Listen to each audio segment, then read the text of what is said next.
ವಿತಾ ಫ್ಯಾಮಿಲಿಗೆ ನಿಮಗೆಲ್ಲರಿಗೂ ಸ್ವಾಗತ. ಇಲ್ಲಿ ನೋಡಿ ದಿವಿ ಹಲಸಿದ್ದು ಫ್ರೈ ಮಾಡಿದ್ದೇನೆ. ತುಂಬಾ ಚೆನ್ನಾಗಿ ಟೇಸ್ಟಾಗಿ ಬಂದಿದೆ. ಹಾಗೆಯೇ ಇದರ ಶಾರ್ಟ್ ವಿಡಿಯೋವನ್ನು ಹಾಕಿದ್ದೆ. ಅದಕ್ಕೆ ಕಮೆಂಟ್ ಮಾಡಿದರು ಇದರ ವಿಡಿಯೋವನ್ನು ಮಾಡಿ ಹಾಕಿ ಅಂತೇಳಿ. ಹಾಗಾಗಿ ಇವಾಗ ಫುಲ್ ಲಾಂಗ್ ವಿಡಿಯೋ ಮಾಡಿ ಹಾಕ್ತಾಯಿದ್ದೇನೆ. ಇಲ್ಲಿ ಒಂದು ದಿವಿ ಹಲಸನ್ನು ನಾನು ಕಟ್ ಮಾಡ್ತಾಯಿದ್ದೇನೆ. ಇದು ಜಾಸ್ತಿ ಬೆಳೆದ ಕಾರಣ ಸ್ವಲ್ಪ ಒಳಗಡೆ ಸಾಫ್ಟ್ ಆಗಿತ್ತು. ಆದರೂ ಕೂಡ ಫ್ರೈ ಮಾಡಲಿಕ್ಕೆ ತುಂಬಾ ಸೂಪರಾಗಿತ್ತು. ಹಾಗೆಯೇ ಇವತ್ತಿನ ಈ ವಿಡಿಯೋವನ್ನು ಸ್ಟಾರ್ಟ್ ಮಾಡೋದಕ್ಕಿಂತ ಮೊದಲು ಯಾರು ನನ್ನ ಚಾನಲನ್ನು ಸಬ್ಸ್ಕ್ರೈಬ್ ಮಾಡದೆ ನನ್ನ ವೀಡಿಯೋಸನ್ನು ನೋಡ್ತಾ ಇದ್ದರೆ ಪ್ಲೀಸ್ ನನ್ನ ಚಾನಲ್ಗೆ ಸಬ್ಸ್ಕ್ರೈಬ್ ಮಾಡಿ ಸಪೋರ್ಟ್ ಮಾಡಿ. ಇವಾಗ ದಿವಿ ಹಲಸನ್ನು ಕಟ್ ಮಾಡಿ ಇದರ ಹೊರಗಿನ ಈ ಸಿಪ್ಪೆಯನ್ನು ತೆಗಿಬೇಕು. ತೆಳುವಾಗಿ ತೆಗೆದ್ರೆ ಸಾಕು. ನಾನು ಅಂದ್ಕೊಂಡಿದ್ದೆ ಕಟ್ ಮಾಡುವಾಗ ಈ ಹಣ್ಣಾದ ಹಲಸು ಕಟ್ ಮಾಡಲಿಕ್ಕೆ ಕಷ್ಟ ಆಗ್ಬೋದು, ಹಾಗೆಯೇ ಫ್ರೈ ಮಾಡಿದರೆ ಕೂಡ ಚೆನ್ನಾಗಿ ಬರಲಿಕ್ಕಿಲ್ಲ ಅಂಥೇಳಿ. ಆದರೆ ತುಂಬಾ ಟೇಸ್ಟಾಗಿ ಚೆನ್ನಾಗಿ ಬಂದಿತ್ತು. ಹಾಗೆ ಇವಾಗ ಅದರ ಹೊರಗಿನ ಸಿಪ್ಪೆಯನ್ನೆಲ್ಲ ತೆಗೆದಾದ್ಮೇಲೆ ಇಲ್ಲಿ ನಾನು ಈ ಥರ ತೆಳುವಾಗಿ ಸ್ಲೈಸ್ ಮಾಡ್ತಾ ಇದ್ದೇನೆ. ತುಂಬ ತೆಳು ಮಾಡೋದು ಬೇಡ, ಫ್ರೈ ಮಾಡಲಿಕ್ಕೆ ಸ್ವಲ್ಪ ಕಷ್ಟ ಆಗ್ತದೆ. ತೆಳು ಮಾಡಿದರೆ ಸ್ವಲ್ಪ ಮಧ್ಯಮವಾಗಿ ಇದನ್ನು ಕಟ್ ಮಾಡಬೇಕು. ನೋಡಿ, ಇಲ್ಲಿ ಕಟ್ ಮಾಡ್ತಾ ಇದ್ದ ಹಾಗೆ ಒಳಗಡೆ ಸ್ವಲ್ಪ ಹಾಳದ್ದು ಕೂಡ ಸಿಕ್ಕಿತ್ತು. ಮತ್ತು ಅದನ್ನೆಲ್ಲ ಕ್ಲೀನ್ ಮಾಡಿ ನಾನು ಚೆನ್ನಾಗಿರೋದನ್ನು ಮಾತ್ರ ಹಾಕಿದೆ. ನೋಡಿ, ಇವಾಗ ಇಷ್ಟು ಪೀಸ್ ಸಿಕ್ಕಿತ್ತು. ಈ ಥರ ಕಟ್ ಮಾಡಿದ್ದೇನೆ. ಹಾಗೆಯೇ ಇವಾಗ ಕಟ್ ಮಾಡಿ ಆದಮೇಲೆ ಇದನ್ನು ನಾನು ನೀರಲ್ಲಿ ಹಾಕ್ತೇನೆ. ನೀರಲ್ಲಿ ಹಾಕೋದ್ರಿಂದ ಇದರಲ್ಲಿರುವ ಕನರು ಅಂಶ ಎಲ್ಲ ಹೊರಟು ಹೋಗ್ತದೆ. ಹಾಗಾಗಿ ನಾನು ಇದನ್ನು ಸ್ವಲ್ಪ ಹೊತ್ತು ನೀರಲ್ಲಿ ಹಾಕಿಟ್ಟೆ.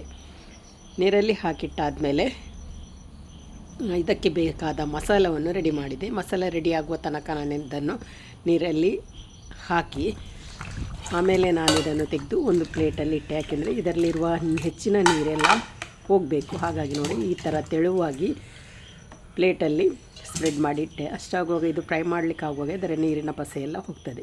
ಇಲ್ಲಿ ಒಂದು ಪಾತ್ರೆಗೆ 1 ಟೇಬಲ್ ಸ್ಪೂನ್ ಆಗುವಷ್ಟು ಮೆಣಸಿನ ಹುಡಿ, ಅರ್ಧ ಟೀ ಸ್ಪೂನ್ ಜೀರಿಗೆ ಹುಡಿ, ಅರ್ಧ ಟೀ ಸ್ಪೂನ್ ಕೊತ್ತಂಬರಿ ಹುಡಿ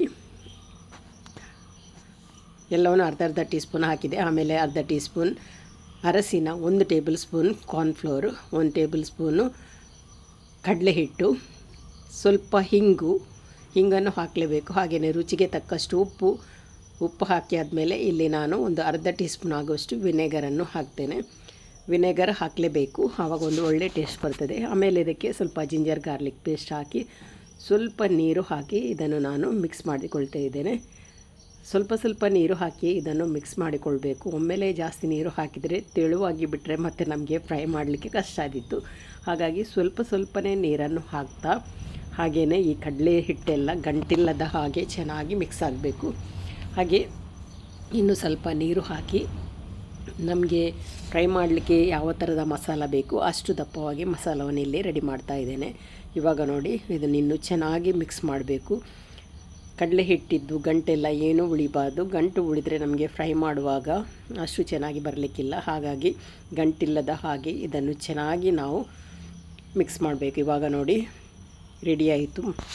ಹಾಗೆಯೇ ಇವಾಗ ಕಟ್ ಮಾಡಿಟ್ಟಂತಹ ದಿವಿ ಹಲಸಿನ ತುಂಡಿಗೆ ಮಸಾಲವನ್ನು ಈ ಥರ ಹಚ್ಚಬೇಕು. ಒಂದೊಂದಾಗಿ ಹಚ್ಚಿ ಆದಮೇಲೆ ಮತ್ತು ಕೊನೆಯದಾಗಿ ಎಲ್ಲವನ್ನು ಒಟ್ಟಿಗೆ ಮಿಕ್ಸ್ ಮಾಡಿಕೊಂಡ್ರೆ ಚೆನ್ನಾಗಿ ಇದಕ್ಕೆ ಮಸಾಲ ಕೂಡ ಹಿಡಿತದೆ. ಹಾಗೆ ಮೊದಲಿಗೆ ನಾನು ಒಂದೊಂದಾಗಿ ಹಚ್ಚಿಕೊಂಡೆ, ಆಮೇಲೆ ಎಲ್ಲವನ್ನು ಹಾಕಿ ಈ ಥರ ಮಿಕ್ಸ್ ಮಾಡಿಕೊಂಡೆ. ನೋಡಿ, ಇವಾಗ ನೋಡಿ ಎಷ್ಟು ಚೆನ್ನಾಗಿ ಮಸಾಲ ಕೂಡ ಹಿಡ್ಕೊಂಡಿದೆ. ಇದನ್ನು ನಾವು ಮ್ಯಾರಿನೇಟ್ ಮಾಡಲಿಕ್ಕೆ ಇಡಬೇಕು ಅಂತಿಲ್ಲ, ಕೂಡಲೇ ಇದನ್ನು ನಾವು ಫ್ರೈ ಮಾಡಬಹುದು. ಹಾಗೆಯೇ ಇವಾಗ ಮಸಾಲ ಹಾಕಿ ಆದಮೇಲೆ ಈ ಕಡೆ ಎಣ್ಣೆ ಕೂಡ ಬಿಸಿಯಾಗಿತ್ತು. ಹಾಗೆ ನಾನು ಇದಕ್ಕೆ ಮಸಾಲ ಹಾಕಿದಂತಹ ದಿವಿ ಹಲಸಿನ ತುಂಡನ್ನು ಹಾಕಿ ಫ್ರೈ ಮಾಡ್ತಾ ಇದ್ದೇನೆ. ನೋಡಿ ಎಷ್ಟೊಂದು ಕಲರ್ಫುಲ್ಲಾಗಿ ಚೆನ್ನಾಗಿ ಕಾಣ್ತಾ ಇದೆ, ನೋಡುವಾಗಲೇ ಖುಷಿ ಆಗ್ತಾಯಿದೆ. ಹಾಗೆ ಇವಾಗ ಟರ್ನ್ ಮಾಡಿ ಇನ್ನೊಂದು ಸೈಡ್ ಕೂಡ ಫ್ರೈ ಮಾಡಿ ಆದಮೇಲೆ ಇದನ್ನು ನಾನು ತೆಗಿತಾ ಇದ್ದೇನೆ.